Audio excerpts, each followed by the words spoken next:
Yes. Did anybody bring ice cream? They're not jokes. I mean, I can get some. Oh, that's what I want to hear. Number one? That's Yeah, one. that's it. All right, that'll be it. They're not all on. They're all on. I was wondering that amp that went up because it's gonna. Yeah, I'll just hold it right here. All right, Jerry, you can drive. Are they all on? Can you hear me? Just I have talk to hit the. loud. Just I talk have loud. No, to- that one's bad. That one doesn't work, Jerry. That one's all messed It up. works. It works. Wait. It cuts in and out. That one's a bad one. Go here, Yeah, Steven. me Is and- this all of us? Come in. That's just us. Us four? Just us. Excellent. Hey, everyone. Hello. Hi. All right, thanks all for coming. We are going to talk about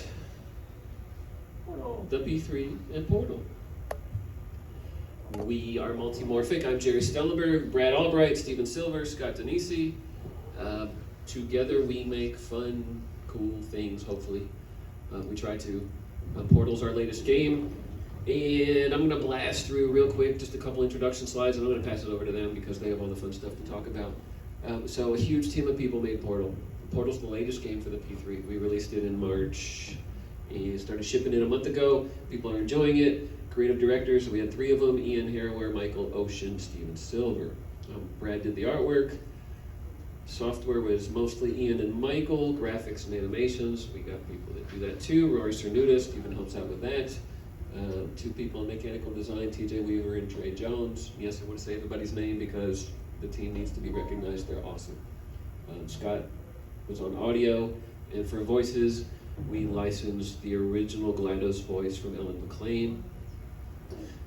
And we hired Mark Silk to do the voice of our personality core Reggie. The P3 is a platform. If you don't know the P3, we're happy to talk about it more afterwards. Come by the booth, we'll show you, and we can talk about it. We've done a number of games, including licensed games like Weird Al, Weird Al's Museum of Natural Hilarity. We've done Final Resistance, which is a Scott Denisi design, kind of a spiritual successor to TNA. Princess Bride, we released last year. We had it on display last year. We have one here this year as well. That was our 2nd license. Portal's our 3rd. And in total now there are 27 games for what we call the P3 platform. It's a single machine. There's 9 full playfield modules, and a total of 27 games for it now, including add-on games. A lot of these games are third-party games, which is it's the only place in pinball where third parties can go and develop a commercial game, release it to an audience, try new awesome creative ideas that nobody else could do, and we can put it out there to a market that's ready to go and buy them, and I love that about it. Neil released a couple games. Yes, well done, Neil. Good job. Tony knows they exist. Yeah. That's right, your finger. Yeah. All right, I'm going to pass it over to these guys. They're going to talk all about Portal. All right, so our latest game is Portal. You may have seen the trailer. You guys hear it? Hello again. It's been a long time. I had almost given up hope of ever testing again. But I think we can put our differences behind us. For science. Federal regulations require me to warn you that this next test chamber is looking pretty.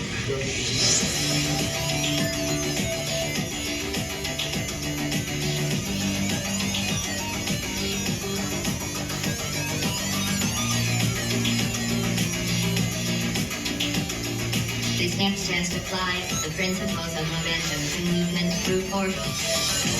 Hi, I'm Reginald, Team Building Core. You can call me Reggie. Oh, nice shot!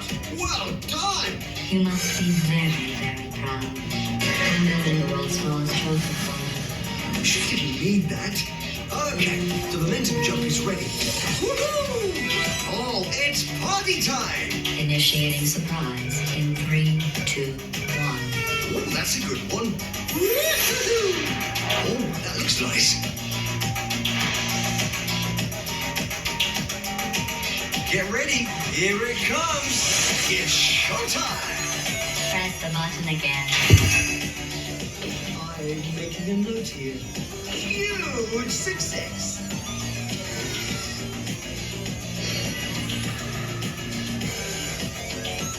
This is the highlight bridge.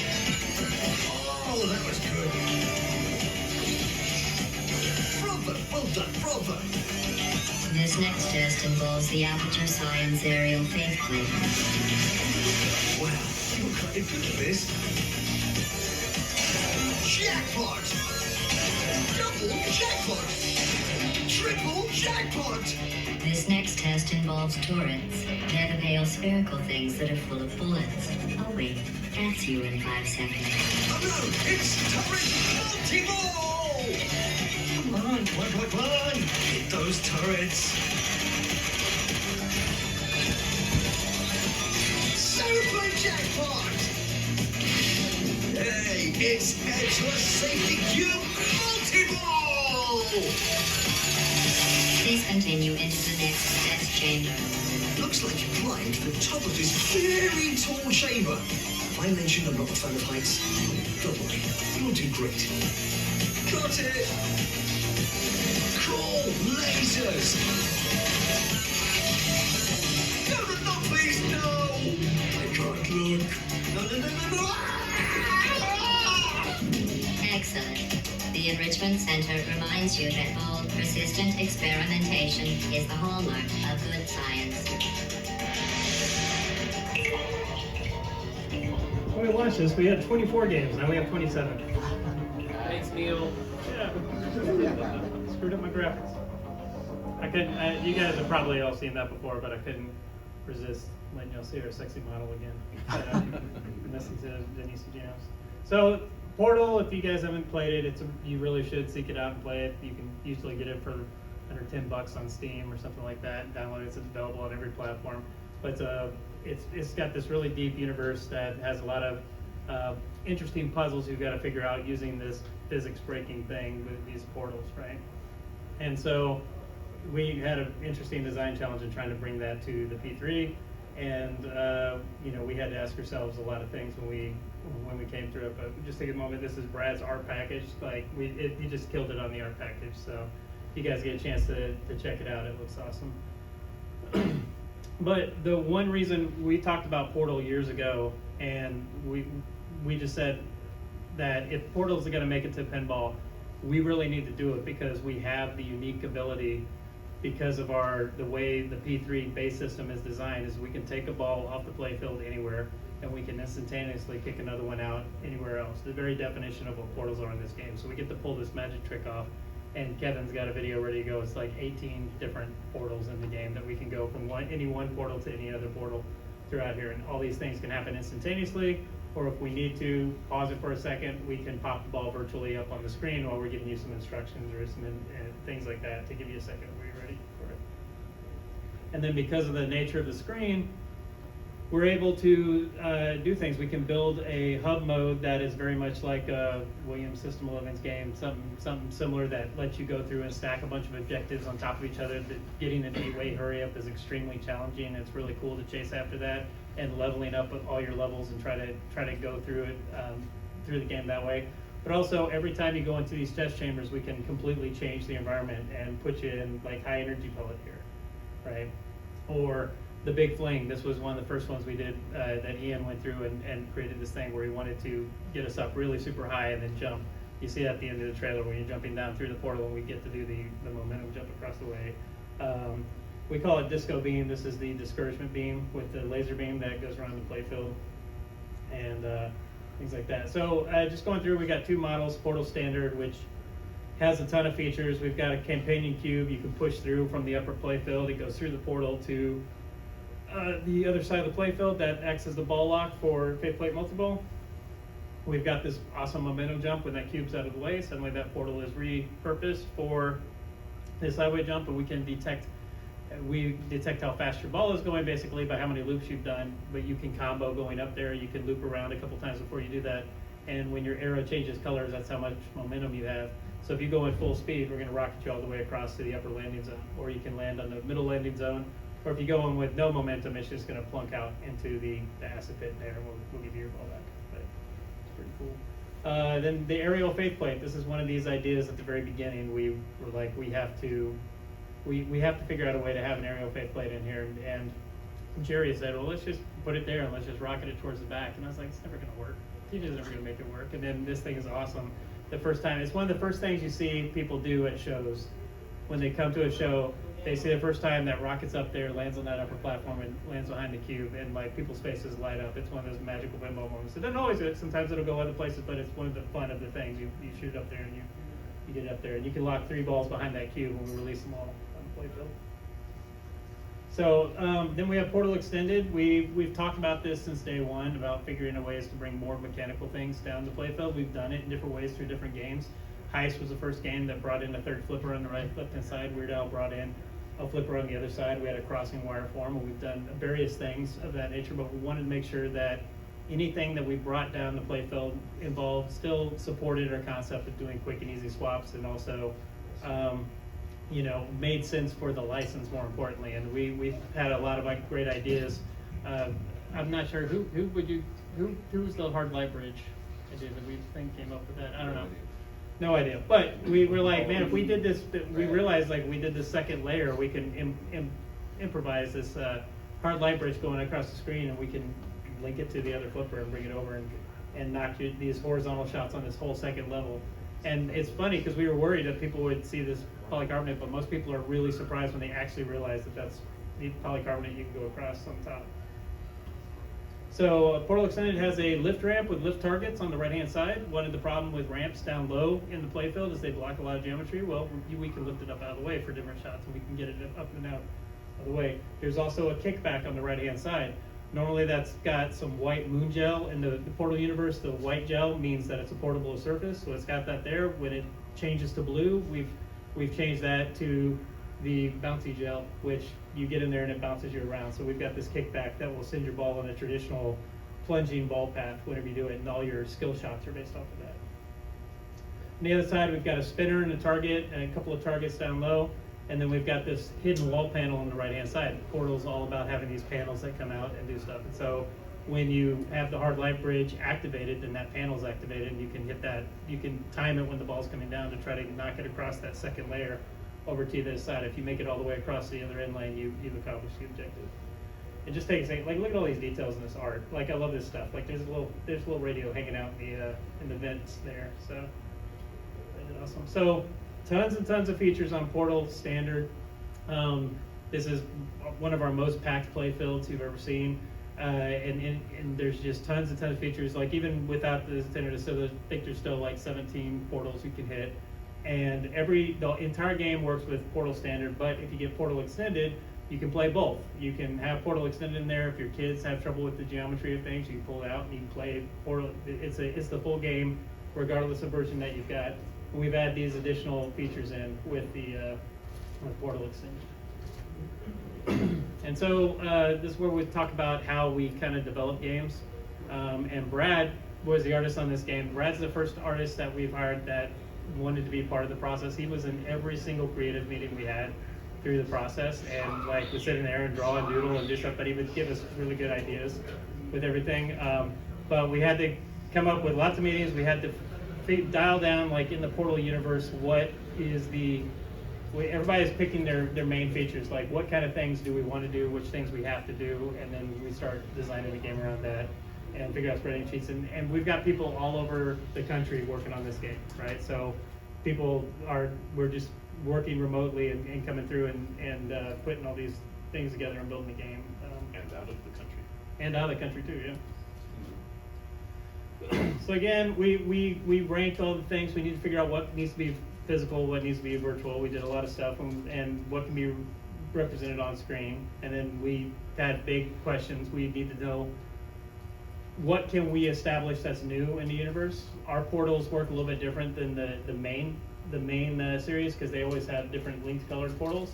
But we knew in Pinball that would be really difficult. Like no one's gonna understand that this blue shot will come out the orange portal and this magenta one will come out. We needed matched color portals. So if you could look at the playfield, you could see these two were lit the same color. You'd know where the portal would come out based on the colors of that. And we were afraid to ask them when we were working with Valve, and Valve was like, hey, y'all should do matched color portals. and they said, yeah, somebody did it for their bridge builder. And we're like, oh, that's great. And we also had an issue where we knew we couldn't use GLaDOS as your guide in the game. GLaDOS can't be the person that's telling you what to do and cheering you on and telling you what to shoot. GLaDOS's main mission in there is just to be mean to you and berate you and insult you while you're going and doing all these things. So we needed somebody to be the guide. And we all loved Wheatley from Portal 2, but Wheatley had a complete full story in Portal 2. We didn't want to retcon something to bring it back. We didn't want to just recreate the Portal 1 experience, the Portal 2 experience. So we asked him, it's like, can we make a new team building core? And we came up with Reggie, who's the team building personality core that is your guide, and he's somebody that can be enthusiastic and your friend and guide you through the game while GLaDOS just berates both of you. So we also had some challenges because Portal's a puzzle game, and puzzles and pinball's already hard. So we had to strike a balance. We still wanted to have that puzzle-like experience. We want you to sit down and try to figure out some of these modes and everything. Once you crack it, you know what to do, but we still wanted to have that. But also have some more straightforward modes. Like if you play the big fling, it's just basically shoot these shots and climb and go through the features of it until you make the jump and everything. But something like the high energy pellet mode requires you to set the panels in the right orientation, so the high energy pellet will make its way all the way around. And so we're hoping that's something that when you get in your homes, you play it and you figure it out the first time, it's gonna be like, oh, that's really satisfying that you did that, right? So we had to come up with a balance. And then again, we had this hub mode where we wanted, if you were just to play hub and you didn't go into any of the test chambers, you could stack all these objectives on top of each other and try for all the multi-balls and get everything. And hub feels like a really good, satisfying game. Have you gotten the 8-way hurry up yet, Jerry? No, Jerry hasn't gotten it. Ian Harrower just got the 8-way hurry up for the first time yesterday. I missed I by think. one Are you shot, sure you one had it time. last time? Yeah. Well, I believe Ian. Ian has integrity. So I have no integrity. I will play with the glass off. Because I mean, I've got it a ton of times. Yeah. Okay. Portal Standard, I've done it. Portal Extended, it's a fun challenge. Yeah. It's literally the thing I do every time I play the game is I try for the 8-way combo. Yeah. If I miss it, I go into a chamber, it resets your objectives, and you can try it again after the chamber. So every game we start off, we've got to figure out the concepts and rules. What's the game story we're doing? Every game we've done, I feel like we've put a lot of effort into making sure we're really serving the theme. We're doing a lot of thematic representation in the game. All the modes, all the playfield, everything's designed around the theme. And so we spend a lot of time like figuring out what the game is. Then we go in and start designing the playfield and say what are some mechanisms that will work with this universe and what will work with this theme. And then we work on all the rest of the stuff like concurrently. What's the presentation? What does it look like on the screen? How do we present all this information to the player? How do we what happens when you go into a mode, or mode's exclusive, or they stackable? How do we communicate all that to them? Music, sound, callouts. Callouts usually will get a lot of the other stuff together, and also like with some sound effects too. It's much easier when you're doing a sound effect to see what our pop-up animation looks like or something, so you can match that and see what it looks like. And then light shows and choreography of everything that comes through. So every game starts out like this. We've got a playfield blank. Exciting.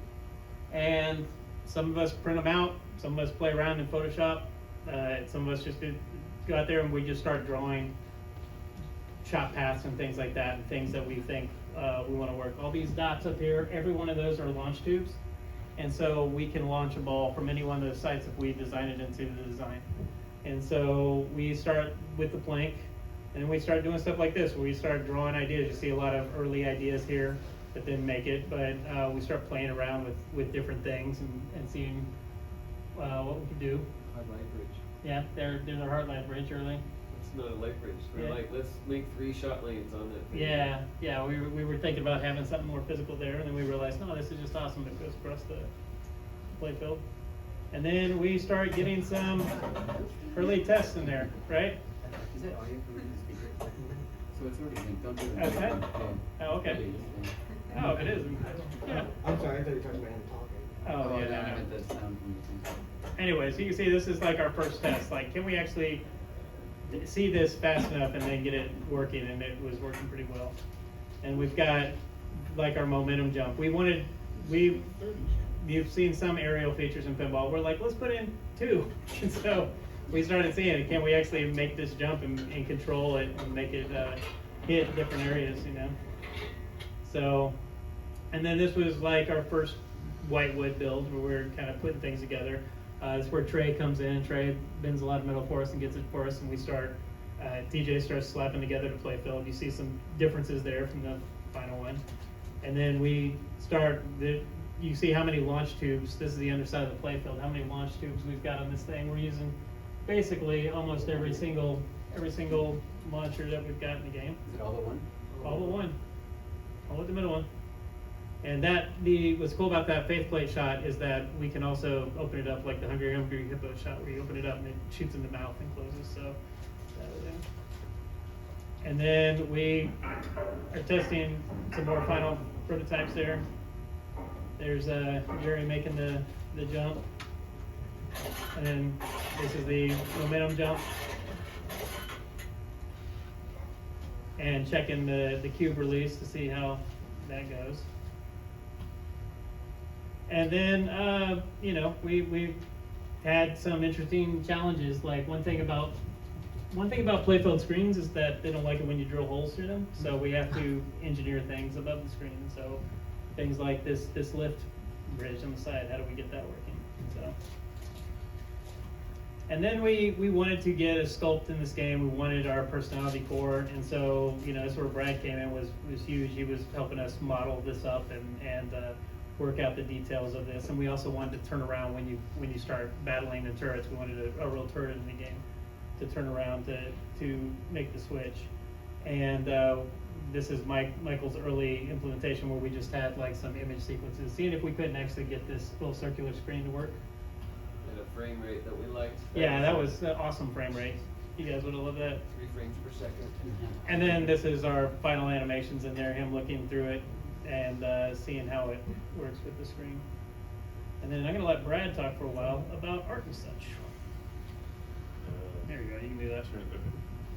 Yeah, it's interesting seeing all of this again, kind of take for granted a lot of these early challenges that we had.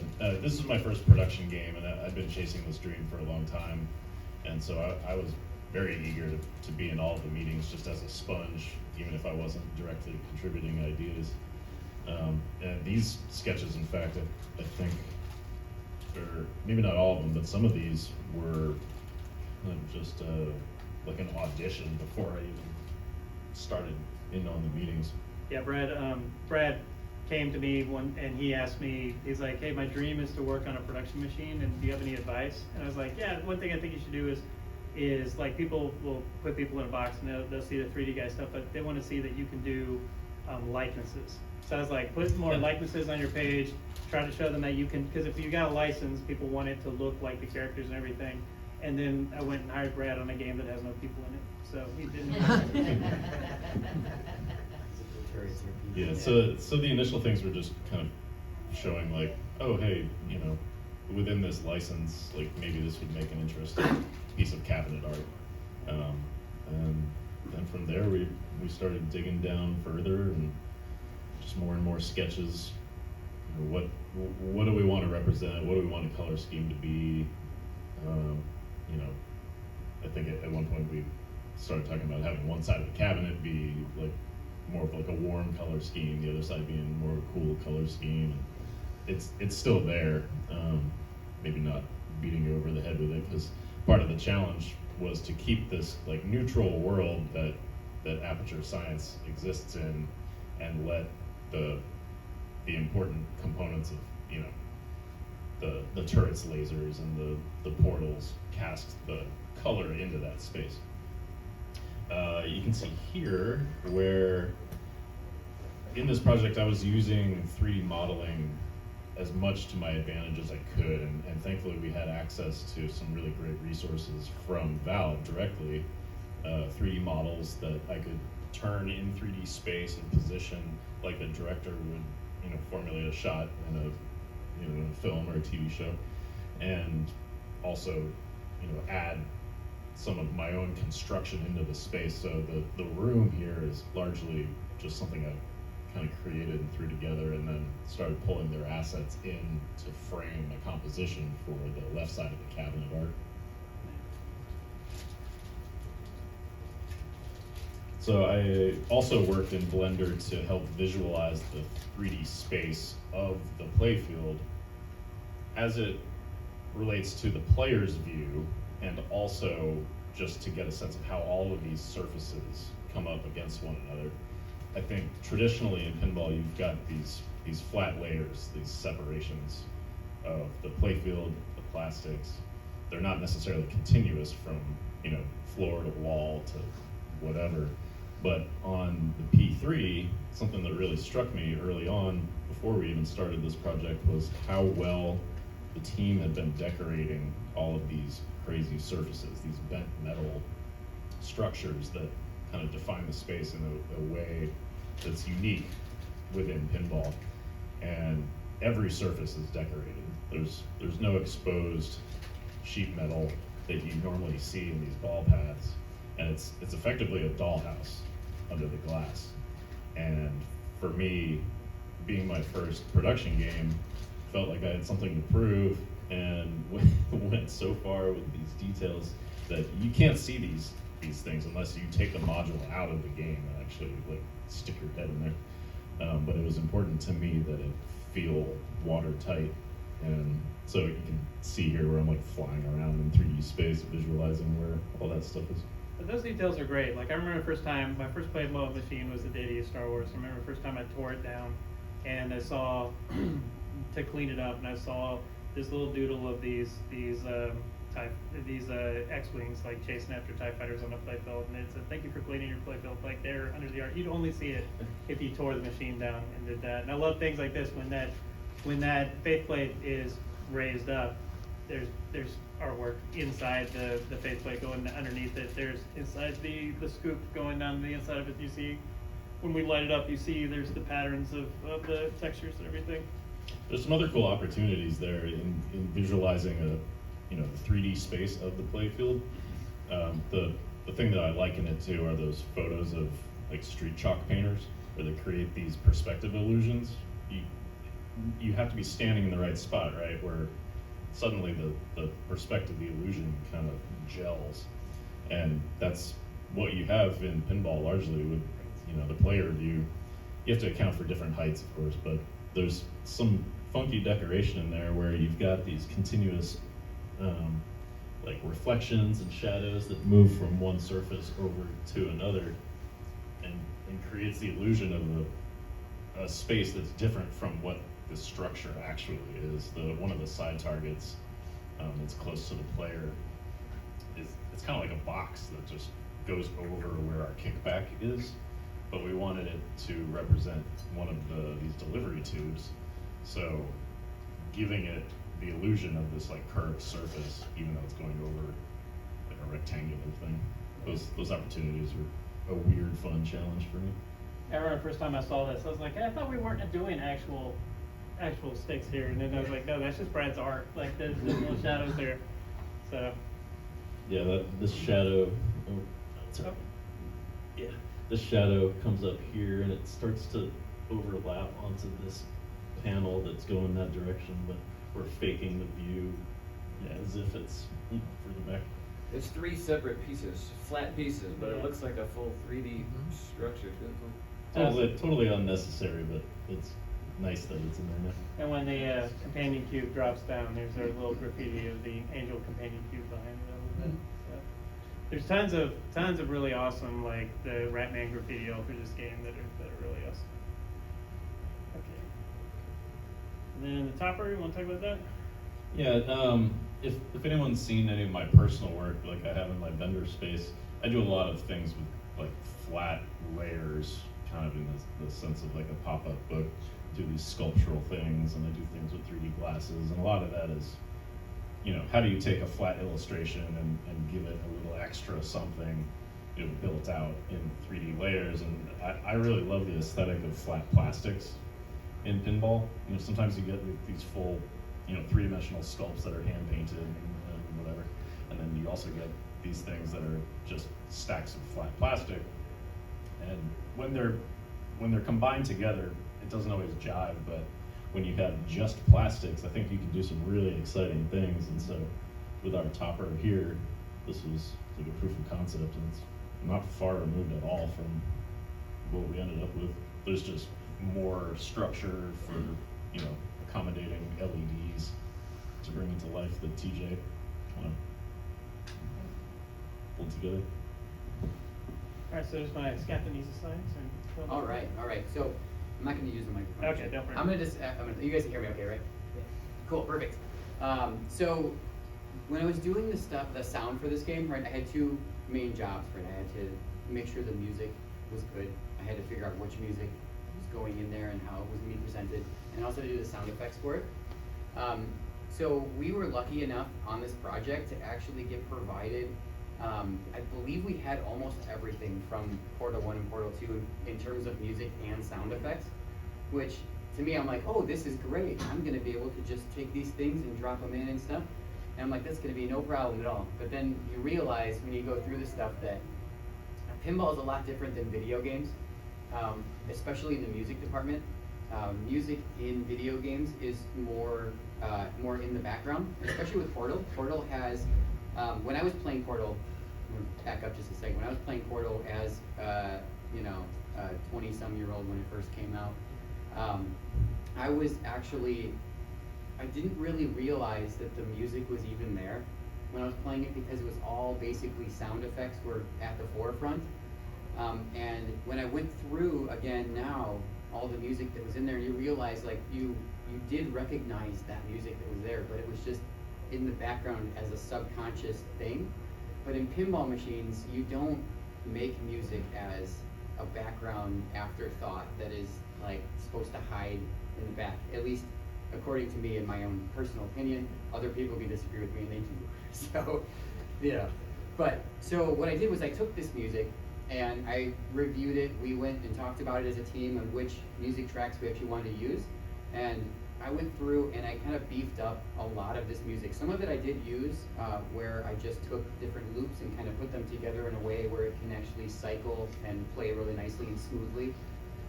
But we did beef up a few of those, as you saw from the that trailer was actually a track from the game, but I just intensified it like 3 or 4 times. Like it is way more intense than what it was.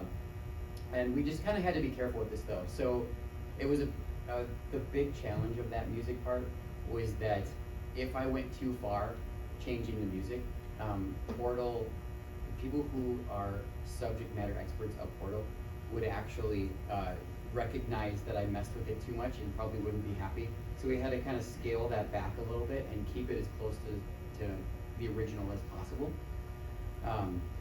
So we ended up with something that was really good. I think it was a great blend of what existed in the game and something more exciting that kind of plays into pinball. So I feel like when we were looking through and you were first diving into the music and you were like, this is insanity, because some of the chords are like all over the place. Yeah. And I think they were like, the Portal people said it was meant to be music made by machines kind of thing. Trying to music made by machines for human consumption. Yeah. Right? Yeah. But yeah, I went through this musically like when I was going through the music, and I'm like I'm looking at it and it's not in 4/4 time. If you guys know anything about music, it's not in any specific key. It's changing keys in weird spots and doing very strange things, and it's changing from chorus and from intro directly into chorus, but in a weird way and like in a weird time, and like nothing made sense. And so I'm pulling stuff apart. I'm like, I don't even know what. I'm like, a madman made all of this music. Someone absolutely insane made this. Yeah. So, but I just leaned into it and we went with it, and I'm glad we did. And that was a very, very funny thing. That the sound effect process was also really fun. I did get to create sound effects from scratch as well. So I would take stuff from the game and then I would use that as inspirational things, and then I would layer new things on top that I usually make most of the stuff with my modular synthesizer to give it some really randomness and like, and I don't know, just gives it a lot of character, and it like feels really good to me knowing that the sound effects were built on something that's not repeatable. So like when you hear a sound effect in here, you're not gonna pull a sound effect pack from the internet and be like, I recognize that, Scott used that. Never. That is never gonna happen. Because all of this stuff was just completely out of the air and made at that specific time.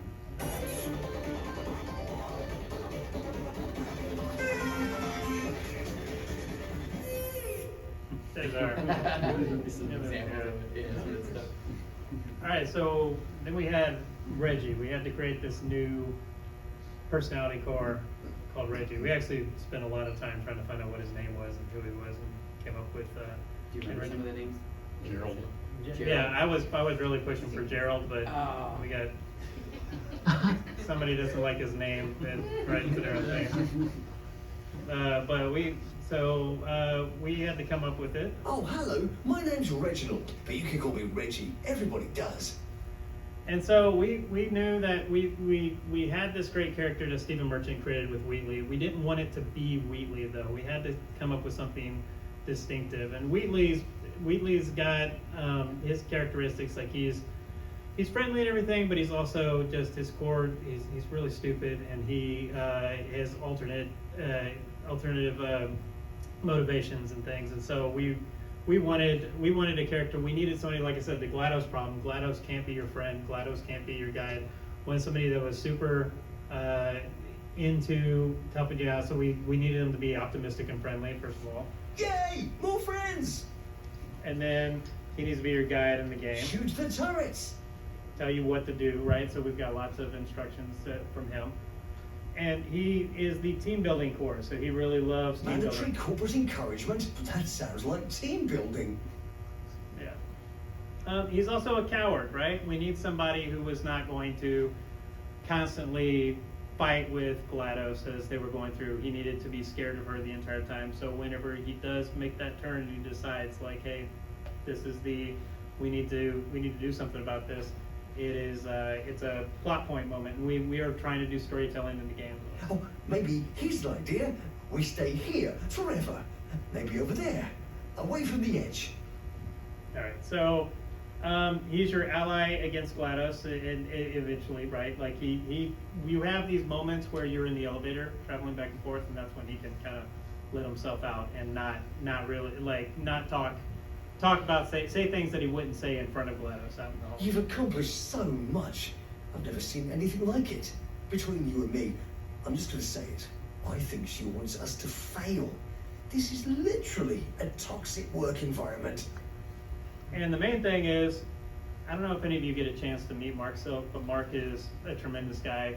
He's the voice of Bob the Builder. If you got kids, you've probably had tons of stuff with him. He will go and tell you about all the stuff and all the people he's been able to work with and everything. But Mark is awesome, and he brought so much life into this character. And I came and sat down with him, and he's like, Reggie was my dad's name, and he was really into he's like, God, my dad would love this. But so much when we were recording with him, he would be reading a line and just bust out laughing in the middle of it and everything. And so there's so much of his personality. I think it's safe to say that this aperture science portable inclined Newtonian ballistics accurate. Oh, sorry, Louis.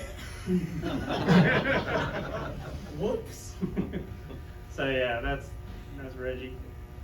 And then we have rules. We go through and we always make a big huge rules document. We need to document how the portals work, and this again was going to be such a challenging game from the beginning because I've heard companies talk about ball pass before and things like that, and we had like 100 and something ball paths on Weird Al, and you have to come up with reasons why you use them and everything, and so like trying to figure this out and try to figure out the way to use portals was going to be really challenging. So our rules document is pretty big, but this is kind of what our rules documents end up looking like. You gonna read that one for us? Yeah, okay, all right. I'm sorry, no, it's okay, no, that's sorry, okay. I'm just kidding. And then we'll go through, we go through this mock-up phase. This is kind of where I come in and I work with Brad, I work with Rory, and we're trying to figure out what does this look like. We decided that the first game that we had that really leaned into trying to do virtual, try to make the screen look like inserts, traditional inserts and everything was Scout's game, Final Resistance, and Michael came off that game. And we knew that was really effective with making people feel comfortable, feeling like they're shooting a real pinball machine. It's also very good for communication to the player and all that, but we also wanted to have, when you went to these test chambers, you got to experience some that are like travel chambers where you would go through and you would actually follow the ball through the chambers and do stuff. So we decided on this kind of split concept with the game. And so we'll go through these phases where we're trying to like mock up, like we've got a lot of stuff to communicate. How are we going to communicate to it? And so you got a bunch of bad Photoshop mock-ups and things like that as we're iterating our way through. What's Well, cool- your stuff was wonderful. Mine was bad. Yeah, what's cool about that though is that the inserts that's showing up on the LCD like that, you may not realize it, but your subconscious, since you've been playing pinball so much, looks for those. Even if you're not directly looking at it, your brain is picking up where those inserts are, and if something over here is blinking, you may not be looking at it, but your brain picks that up and goes, okay, there's the next shot. I'm gonna try and see if I can align this and get over there. And this goes a real long way to helping portray that. Yeah, so much so when we're into travel modes too, we knew we had these panels that we flip out a panel with the physical insert on the panel instead of just floating something in the sky over it, right? But the layer on top of that is, we don't want the player ever to look away from the ball. We want all the information you ever need to understand your progress in the game, what you need to shoot, your score, your status, everything in front of you, and that all has to be built into the UI, which is a unique challenge that we have to solve that nobody else does, because they just put it on this up there, and you probably never even look up there, and it doesn't really matter what they showed you. Yeah, the back glass is for the people around you watching. Yeah. It's not for the player. And so you see some things. We got some final resistance in there in the early thing there. But like that's what. But then we had the thing, like on the right hand side, the whole idea is that you're it's slowly releasing the blue gel, right? And so we have these valves on the side. As you hit them, the valves unscrew, and then the pipe will fill up on the glass. You'll see the pipe filling up as it goes there. And once you unscrew all four of them, then it's spilled the blue gel up there at the top, and your bouncy gel's ready to go and stuff like that. So there's a lot of things we can do, and then we have this lower section down here that travels with us. So we've always got the definitions of the lanes that are traveling with you. So yeah, this early. Oh yeah, this is also we also had this issue where we have this lift ramp, and the lift ramp gets up out of the way sometimes, and we're like, well, what do we do with the inserts when the lift ramp goes away? And I'm always like, there's no way we can do with this thing. And then he was like, no, I can break the floor up. We can have the floor tiles go. So when the lift ramp lifts up, it splits up in this is Ian's first proof of concept of the things dropping into the floor and the panels coming up. And like the final result is awesome. When the lift ramp goes up, those sink into the floor and they disappear, and you don't have inserts anymore. They're gone. And then when it comes back down, the inserts come back up, and it's like now showing you, hey, this is a really important shot to hit. So. All right. And then we play tested on the whitewood. We'll go through, and Jerry will have the whitewood. He'll take videos of it and send it to all of us, and we'll iterate on that. And then we'll go through evolution of the test chambers. This was the high energy pellet. The very first one was just in hub mode. He just had the panels there. We had it bounced around. Then Ian went and he built every one of the chambers in. First, he built it in the developer tools from Valve, so you could build like his own levels. So he built his own levels then, and then occasionally, like in this one, we go and rebuild it in Unity, using their models and stuff to rebuild it in Unity. So just a little ball bouncing around in there with lights, and then that's more of the final result there. And the big fling, this is like his early concept of this is just something in Hammer that he built, trying to imagine what it would look like going up and doing this big fling drop, and you have to like have the vision to see like how are we going to get from this to something that looks like it's in the world, right? But this was our big drop, our first time seeing the big drop flying across. So anyways, yeah, the fact that Ian was doing rules and code and really heavy lifting on the visual, like on-screen 3D environment was really incredible. It continues to amaze me, like how many hats Ian wore. Yeah, he's definitely a superhero when it comes to this stuff. Yeah, and then so I'll just slam through these. Here's an early version of his Disco Beam one, and then you see the final version where one thing that's cool about this is whenever you hit the spinner and it goes by, we temporarily do no hold flippers and disable your slings, and so we got this electricity on them telling you, hey, your flippers are not gonna hold when you hold them until it passes, and so that's a cool thing that ended up happening. And this is where Ian had his really crazy alignment of the room, like going off to the left angle, but it looks so awesome. It's one of my favorite visual chambers in the entire place. Everything's aiming to the left because it's a very spinner friendly, spinner heavy mode, so everything's drawing your eye to the left. I like the sound effects in there. Yeah. Probably the best way to pick one. Yeah, it's awesome when we go through. And then at stage 2, we needed to have a story of the companion cube. We needed to have you fall in love with the companion cube. It's really hard in a pinball mode to let you fall in love with this. So we have Reggie stand in for this, and Reggie he goes through a very quick, deep emotional relationship with this cube right at the end. And so, but it's turned out well. And then Faith Plate Multi-Ball, we that came up with these concepts for these pop-ups and these jackpots and things like that. And then that's it. We've got other things, but does anybody have any questions about the process? Yes, sir. We saw your drafts of the playfield, Mhm. and you launched in March. When were those illustrations created? Like, I just want to know. I know it takes a long time to make it, but how long did you guys actively go from draft to production? I think our meeting started in the beginning of June. Is that right? Of June 2024? The whole development process for this game was 2 years. We started meetings 2 years before we launched it. Some of us took a short hiatus to finish up previous games, finish out responsibilities, and we worked part-time on this one. But when did you do your first revision of the drawings? I feel like I started joining the meetings full-time in June 2024. 2024. Because I think it was about a 10-month process. And our goal was to have prototype magnets and plastics printed up by November, December. So we had a few months to iterate on those before launch. Thank you so much for showing the trailer again. Brings back the memory of watching it for the very first time. Those chills all over. No, anybody else got any questions? Yeah, Are you going back to any original themes at any point? Or are you still sticking with IPs? Maybe. maybe? I like original themes.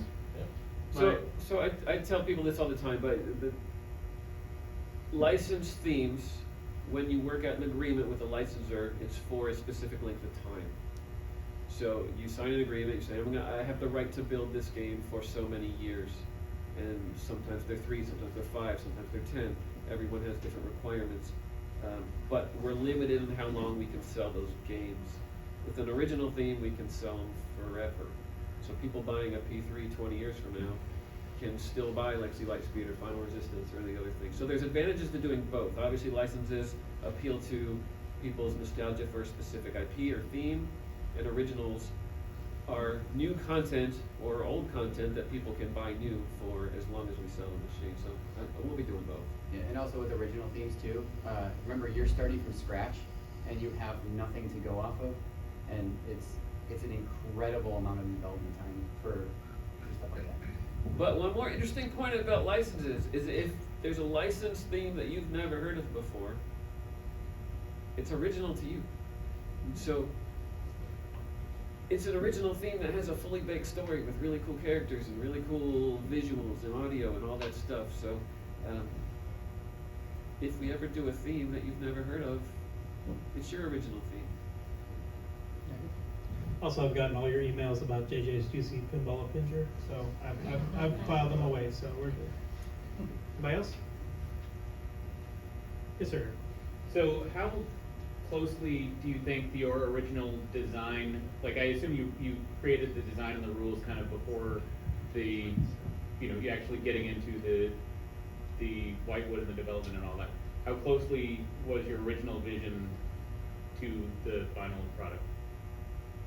I mean, those early pictures, you look at them and I look at them and I see like so many things that changed, right? But the core, I don't know, we had a lot of ideas. I always claim to be the king of the stupidest ideas. I'm always like, well, what about this? And that was one thing that Jerry said to me early on when we were doing Heist. I kept self-censoring myself, saying, no, we probably can't do that. And he's like, no, you let me and TJ figure out if we can do something. and you just say it. So I have said, I'm on the record for saying an unbelievable amount of really stupid ideas that then I get through the eye rolls, and then TJ goes back in his corner and he comes back with something brilliant that does basically what we asked for and more. And so that's usually how it works. So there was quite a bit of iteration on it, but it seems by the time we actually start making it out, it doesn't seem like it changes that. From my perspective, it seemed like after the initial like broad level like user features that we think make sense thematically, once I saw the first like sketch of an actual layout, that seemed to happen like really fast. Yeah. So from my perspective. So Stephen mentioned how challenging it was to turn a puzzle game with unique physics into a fun playing pinball game, and we iterated on concepts for a long time. We talked weeks and weeks and weeks and weeks, fist fights in our virtual meetings, and lots of arguments about what would be fun and what isn't. Friendly arguments, of course. We're all friends still. But once we decided which things would work well together, turning that into the playable playfield along with the rules came together very quickly. That's good.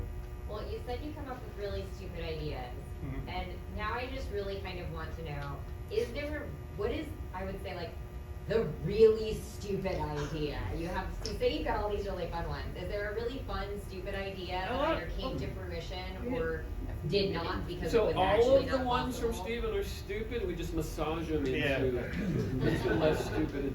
Like What was a stupid massaged idea? So, okay, like with the crane and heist, the idea with heist is I was like, I want to bring shots closer to the player, right? And this game's like the final, that we've been talking about this for a long time. I want to bring shots closer to the player and do stuff. And it came up with like, wouldn't it be great if we can grab a ball from anywhere in the playfield? Wouldn't it be great if we could have something you bashful if we could do this? And I was like, I've got it. We're gonna put like a 3D printer gantry over the lower half of the playfield, and then we'll just have this thing that could go around and end up everywhere. And I was like, what do you think, guys? And they're like, all right, we'll get back to you in a little while. And then TJ comes out with this crane, this 3-axis crane that can come down. You can bash the crane can pick the ball up. It can fling balls at you and everything else.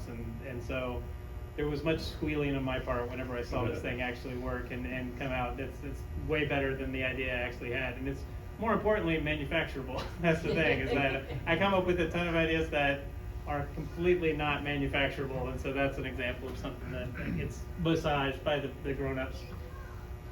Just MERS. The rules doc that you've had, is that a strictly internal item, or is that something that's available to kind of learn how to play the game? It's pretty internal because there's a lot of typos and a lot of other stuff, and there's comments in there about Jerry mostly.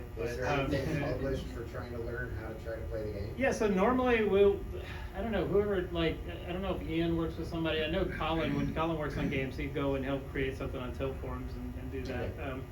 But the thing with this game though is that it's a puzzle game, right? Like if you read the rules documents, all the magic is going. Yeah.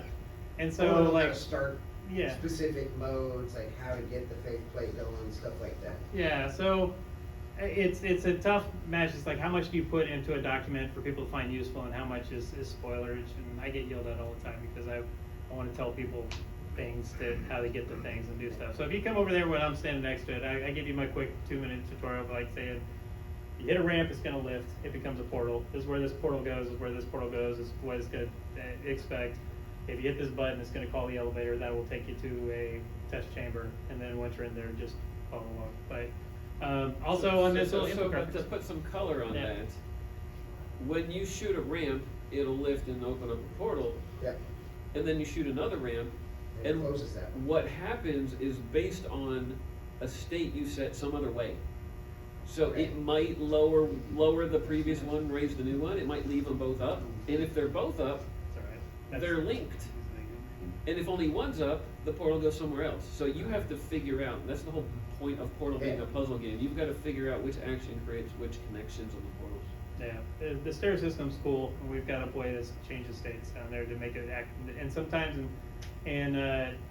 with stacking of the objectives, you can't actually accomplish some objectives unless you get it into that state Right. and do it. So once you learn that, even once you know all the tricks and everything, there's still strategy to it. There's still like, I'm gonna block myself if I don't do this, so I need to do it in this order and figure it out and do things like that. So, and I watch, I'm the bad pinball player on the thing, so I'm never gonna get an 8-way and everything, but it's fun watching these guys go Okay. there, and then that you see them trap up and think, okay, wait, I can't do that because I gotta do this one first, and then, because this will gate my other thing, so.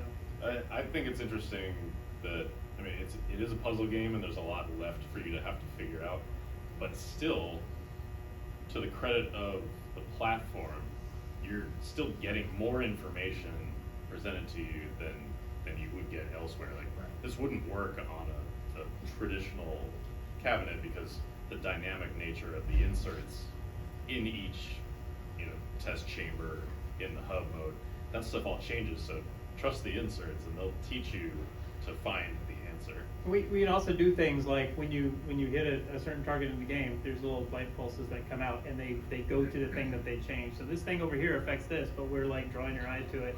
So if you start paying attention to that and you know it, it'll start teaching you like, oh, this will cause this to happen, or this will, I just did this and now it's drawn up here. It, like all pinball, like I go up to any pinball and I have a real tough time telling, seems like everything's flashing at me. I never know what to hit. But I'm also a very bad player, but that's the way it is to me for most of these games. So I like that challenge of trying to figure out how to get the information that you need, and then you've got to balance that against information overload and things like that. Yes, sir. Are y'all the only pinball manufacturer in Texas? No, there's 3. There's 3? We're the first one though. The first one, okay. Yeah. Turner's in San Antonio, Barrels of Fun's in Houston. So, and we're Barrels of Fun. is in Houston, and then we're in Austin. Oh, in Austin. But I'm in Houston. Okay. So I was here first. Is there similar after us? No, they were before us. No, I mean, is there Stern. Third? Oh, yeah. We're ready to get Okay, out. we can actually, I don't know if Stern's doing there somewhere. Yeah, it doesn't look like anyone's waiting, so Yeah, if y'all still have questions, yeah. please ask. Yeah. I can ask a question. Okay. What was your favorite part of the development process for this, starting with you? Oh, gosh. What's your favorite standout part of that whole process for this specific game? I love I love sitting in meetings with people that are all trying to accomplish a really challenging thing, and hearing the brainstorming and coming up with ideas and settling on something that might work. So I don't have one specific moment, but these fist fighty meetings are fun, and I enjoy them. Brad, you're up. Yeah, I mean, on the line, sorry. I similarly, like, I had a blast being in those meetings, and like, I have to kind of force myself to remember now, because now it feels safe, because it's like Yeah. done and everything, but in the moment it was like such a whirlwind kind of thing, and I mean, for me, being able to drive down, I'm in the Dallas area, being able to drive down to Round Rock and see the state of the game and to flip it and to kind of experience that growth over time was like really special for me. And it's still exciting. Like, I finished my work on it around before the launch, and then it had been several months since I'd seen one in person, and then I came down recently to visit the factory, and I was like genuinely blown away by it, seeing it, in person, in 3 dimensions in front of me, to play it, to witness all the updated code and new sound effects and music that weren't in it the last time I played. It's like that continual evolution is really exciting. For me, it was an afternoon in June. Jerry said, "That was a good idea, Stephen. That I will always carry with me." That happened once. That's amazing. But that was great. Modeled up. I had to take a few minutes from the meeting to cry. But no, what Brad said is great. Like, when you're doing this, like, one thing that's great about the platform is that we can get the game stood up in software, and we can play test it, and we can play the game on our keyboard and see all the feedback and everything really late in the process. And then Jerry gets the whiteboard built, he starts dropping it in, we start seeing that this stuff works, but it never really hits you until you actually come in and you see the game. And I remember the first time I went down, I shoot and make all of our promo videos. And so I went down for the shoot day, and it was the first time I got to see it in person. I got to see all Brad's artwork all over it. I got to experience it. You're never sure, like, how are these things gonna feel in person? The first time I did this, I was like, people are going to love this thing, like, when they see it. And I never say that. If anybody knows me, I'm the most pessimistic person in the world. I'm always like, no, everybody's gonna hate it, and they're gonna hate me, and my mom's gonna say I did a terrible job, like, all the time. But I saw this, and I was like, feels like we did a really good job. Like, when we saw it, especially all Brad's detail in it, and you start hearing all the stuff Scott put in it, and everything, and you see these mechanisms that should not work, but they are working. Yeah. You did a really good job. Oh, we're proud of you. Now we got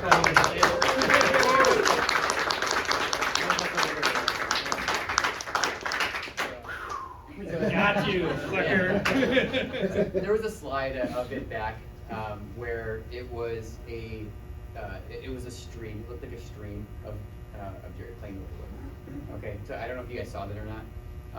But my favorite part of this whole thing, if you can go back and see if we can find it in there, it was he was playing it. There's a picture. Yeah, there he is. Okay, cool. Well, it wasn't the white wood on this particular one, but what he would do was he would put together these streams and record them locally to his machine, and then get them to us confidentially to the rest of the team members. So, because I'm not located in Texas, I'm in Chicago. I don't have access to drive down to see the machine and to flip it and see what things are sounding like and all that stuff. But this right here, I can see Jerry's face.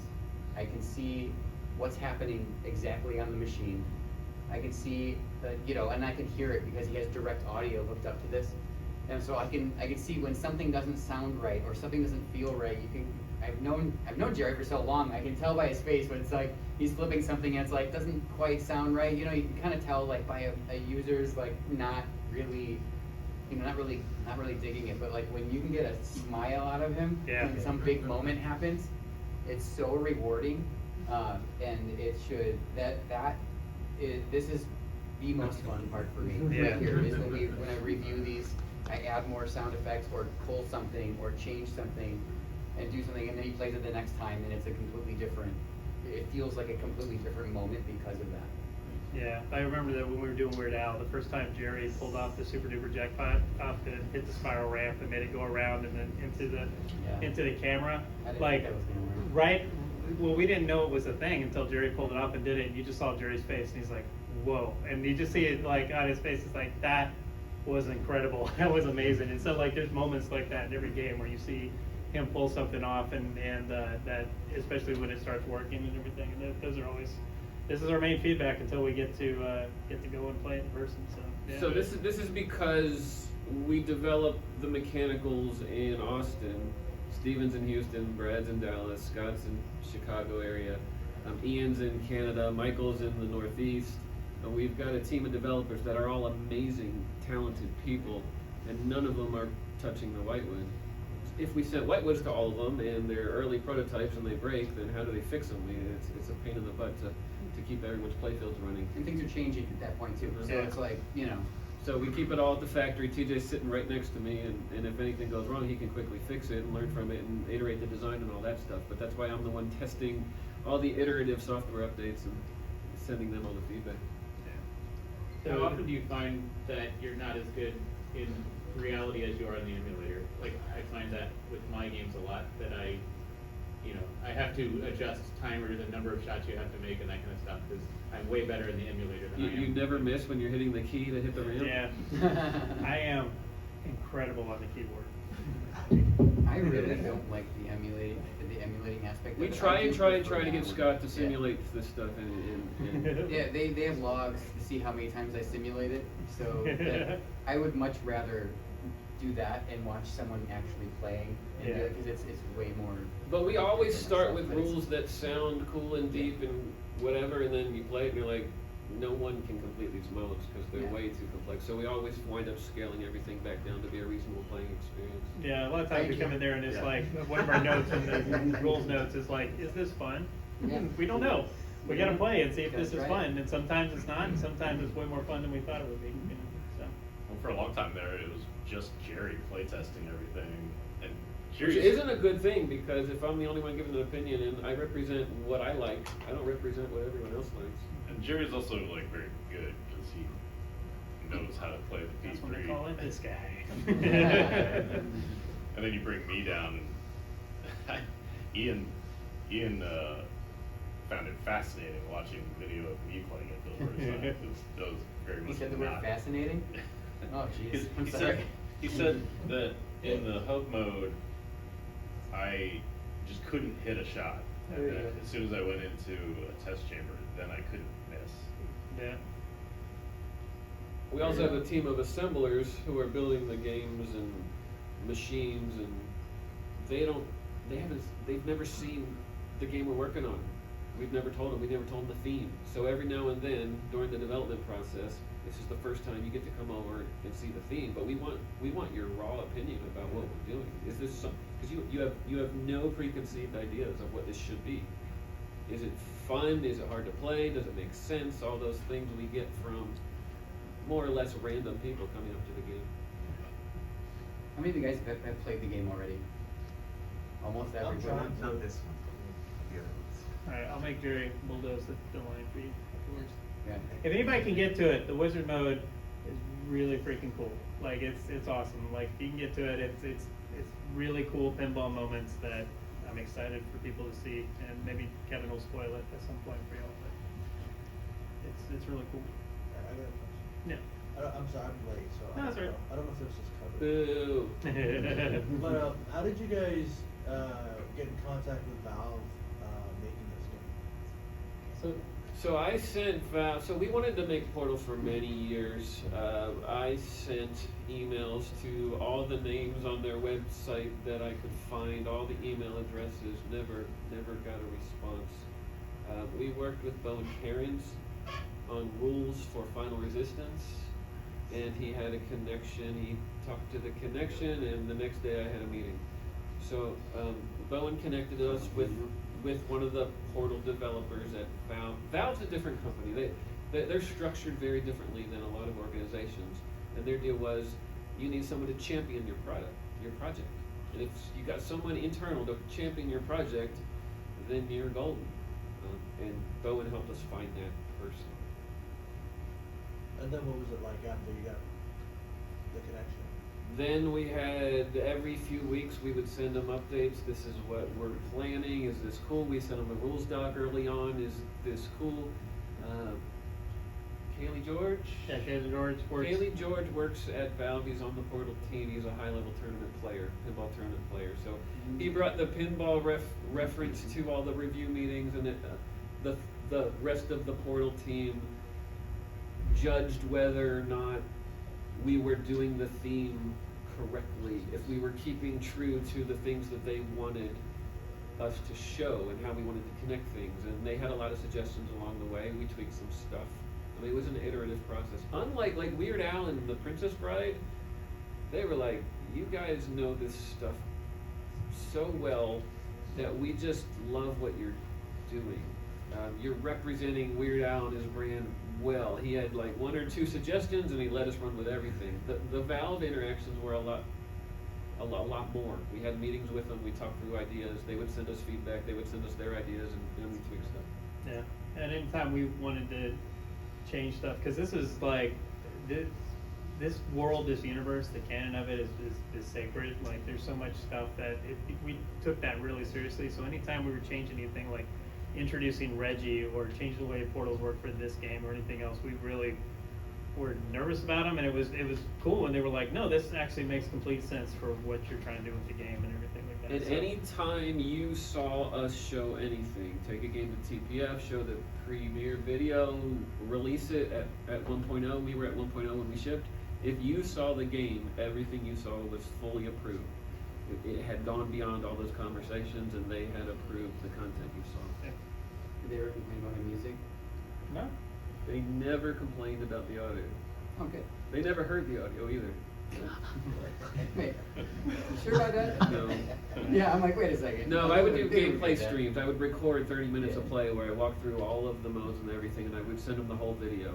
This is literally someone me playing the whole game. You see all the modes, you see all the experiences what do you think? And they would send, we have a few comments about this mode, the presentation, the colors were a bit off, or change this. No, they never said anything about the audio. That's not true, they did. Okay. They, one time they said, Portal gun, didn't they said you're not, we saw a couple of cases where portals opened and there was no audio to, That's what it was. to represent that opening, and those were actually bugs that they saw. Did they ever say no to anything that you guys did on the machine? They never said a hard no, but they implied they would be much happier if we changed something. They didn't want a button on the cabinet over a character's face. I remember that. Okay. Yeah. Okay. Is it not unreasonable? At one time, I thought it'd be cool to have GLaDOS' face as the start button because of yellow, and her That's right, eyes they did yellow. say that. Yeah, that would be awesome. Yeah, that would be cool. That was like, no, we don't want to obscure the character's face, and it was the right choice. I like the newer artwork better.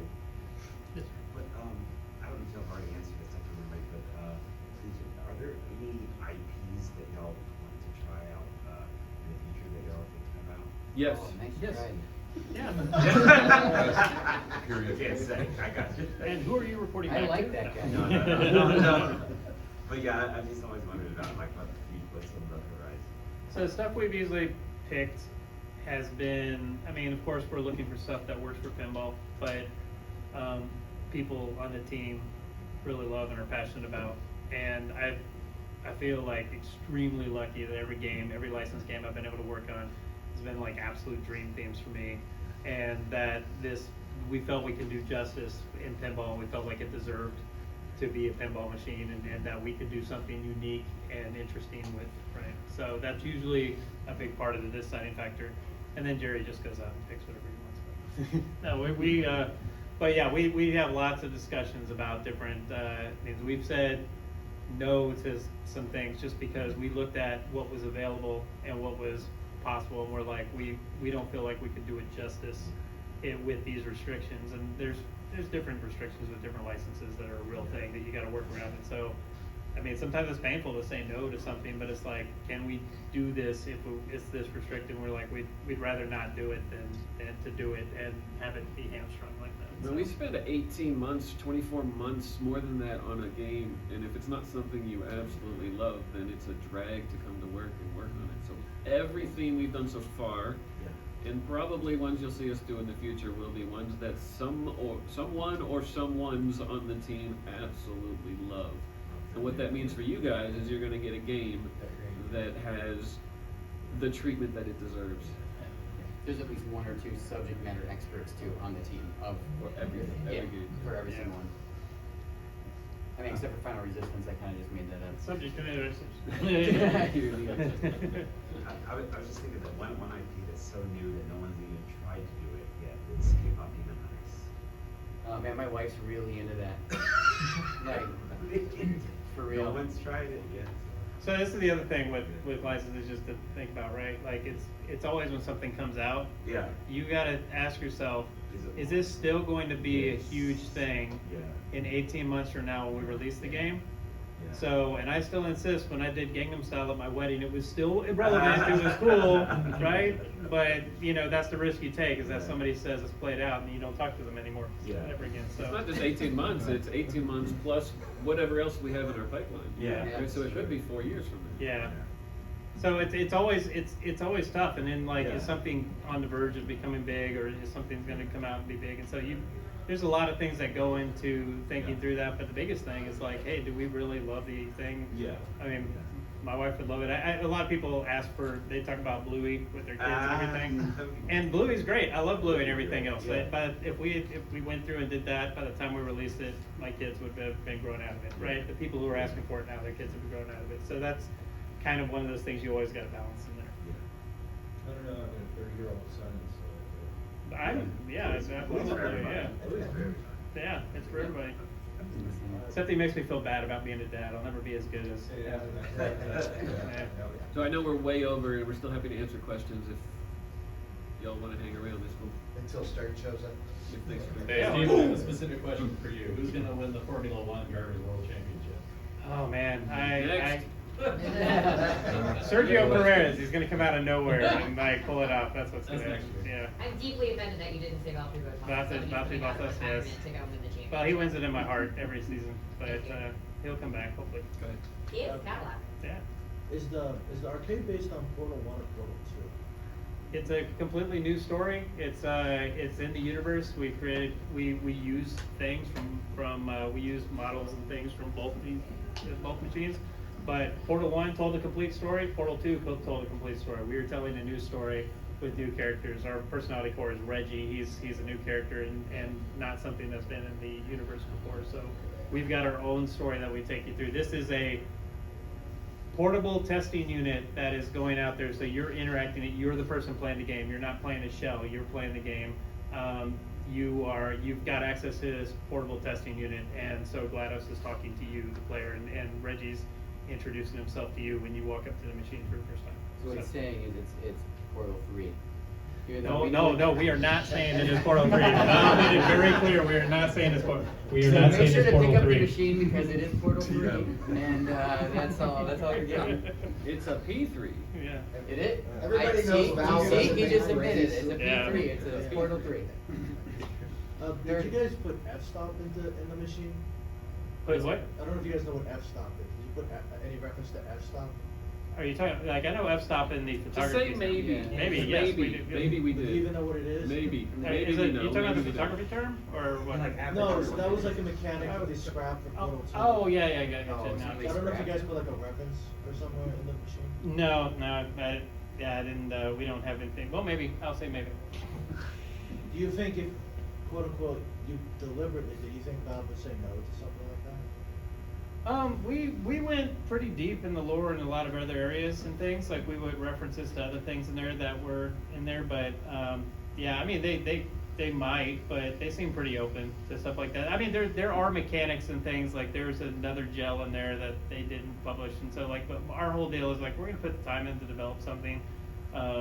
You know, it's one thing is to have an Easter egg in there, another thing is to have a gameplay mechanic that never made it into the game, and so we personally would probably self edit that. Yeah, thank you. Well, there was sound effects that we were provided that were not used in 1 or 2 Yeah. that I may or may not have put in. Yeah. So Does it sound like f-stop? it might. It might. What about Poopy the Who? I don't know what that is. Actually, that initial cabinet artwork that I was talking about with the GLaDOS on the front panel, like I had a scene there, and there was actually a reference to that, and then we went a different way with the concept of that panel. So Yeah. That's funny. Thank you guys for that. All right. Well, thank you for coming. Please come to the booth. If you want to clap, do that. Steven, you did a really good job!